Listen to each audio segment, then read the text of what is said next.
Hello everyone, welcome back to the second part of Python tutorial.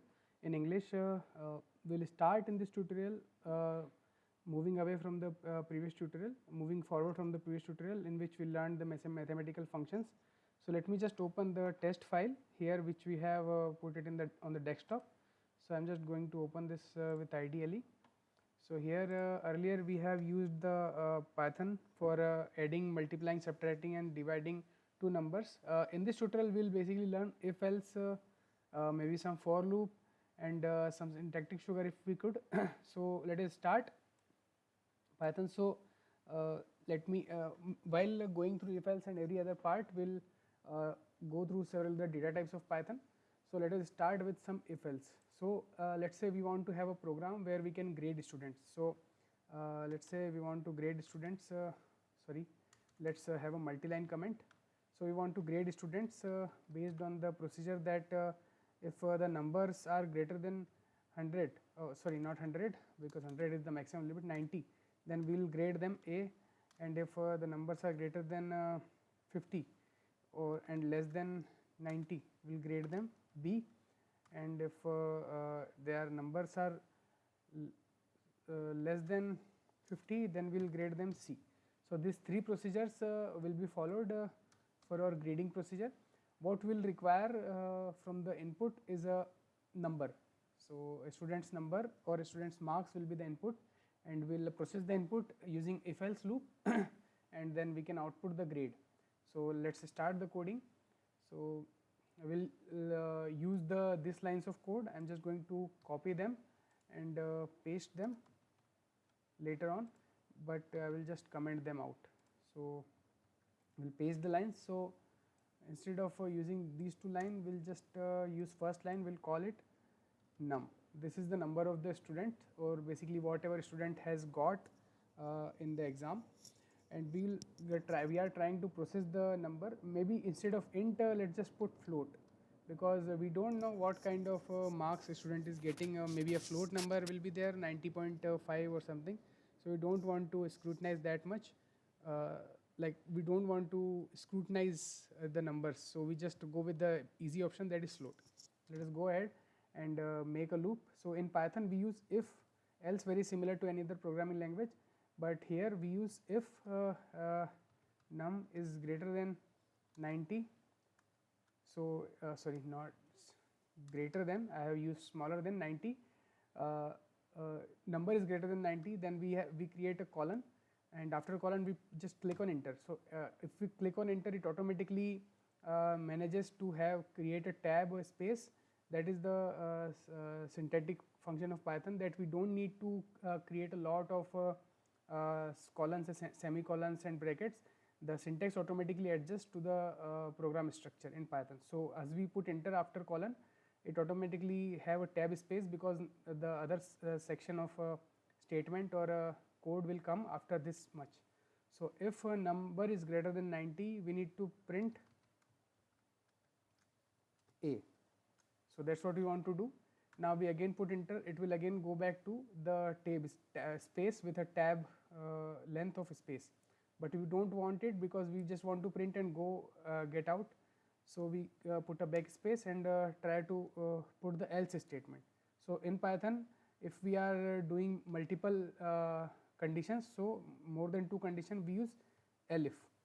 So else if is the elif is the short form of else if. If you have done C programming or learned about Java program or any kind of old programming languages, Python is also old, but not older enough. So if you have heard of C, Java, C++, any programming language, we use else if. So instead of else if, we use elif here, and if we check that if number is greater than 50 and number is less than 90, so we have to provide a grade of B. So you can see only using and will create logic that this and this both conditions should be true, otherwise this statement will not run. So this is the thing. So if you are familiar with logic, then you can understand this, or and the last line will be the else. So every other case except for these two cases will be covered in the else. So we don't need to specify that the number should be less than 50, because we'll check it accordingly.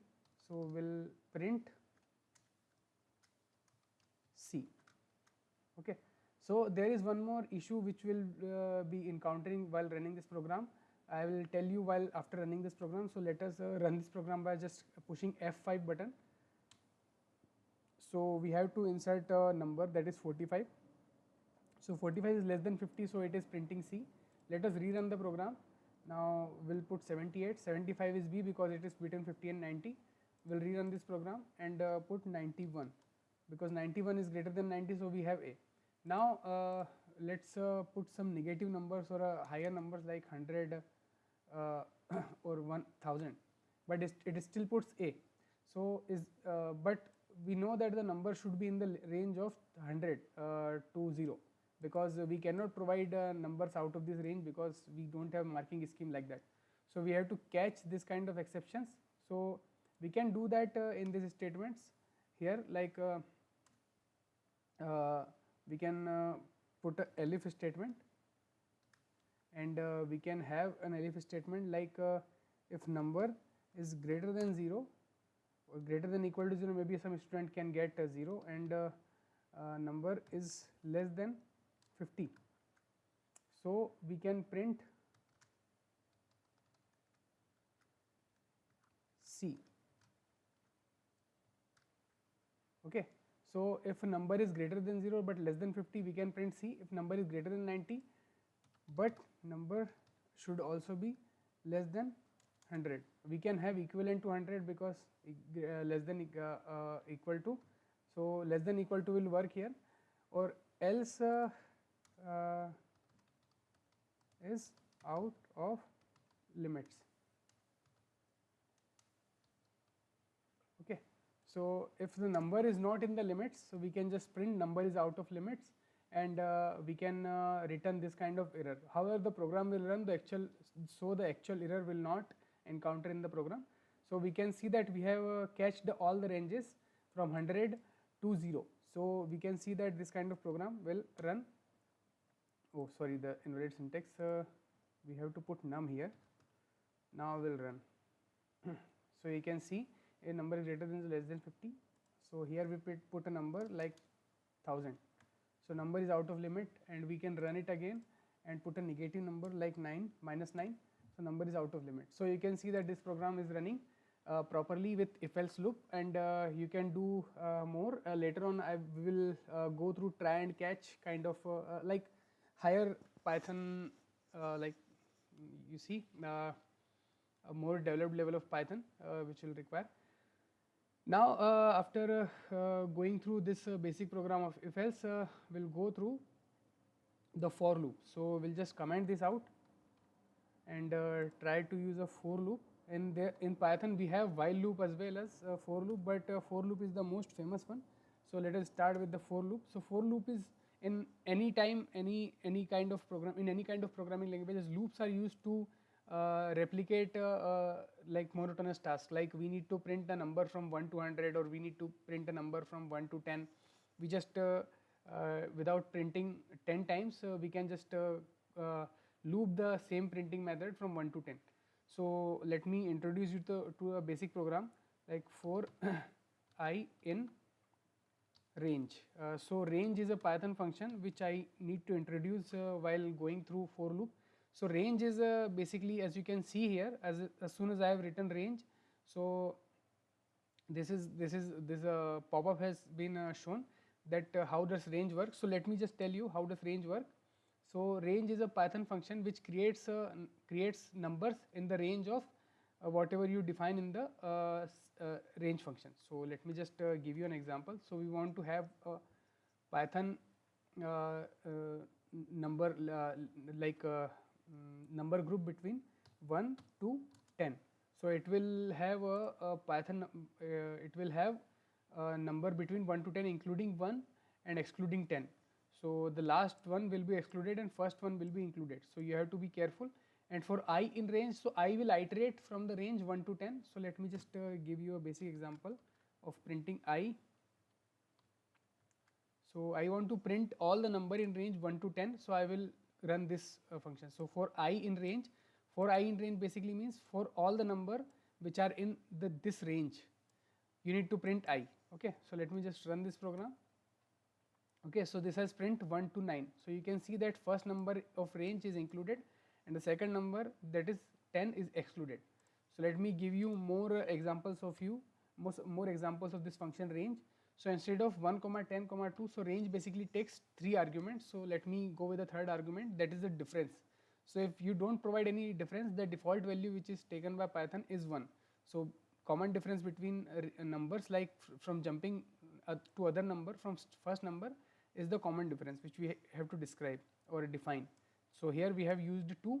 So the number will jump from 1 to 2 number ahead, that is 3. 1, 2, 3. So after 1, the print function will print 3. So let me run the program again, and you can see that the 2, 4, 6 and 8, these numbers are skipped because we have taken the range 2. Okay, so as soon as we start adding 1 to 2, and we can also use negative range, so we can use F5, and you can see nothing has been printed because the negative range actually doesn't convert the program. So there are issues, but we'll learn the negative range program later on, but we'll simply use a simple integral range and we can change programs. So what I want to do is I want to take input. So I will just copy this line from above and paste it here, and what I want to put all the numbers in the range from 1 to number. So I'll just copy this and paste instead of 10. Okay, so let's say I want to print a number from 1 to 99. Okay, but I don't want to include 99, so I can run this program. But if I want to include 99, I can use num plus 1. Okay, so because Python is an interpretive language, it will directly run num plus 1 automatically. That is it will interpret this one, that is 99 plus 1, that is 100. So that's how it will exclude 100 and include 99.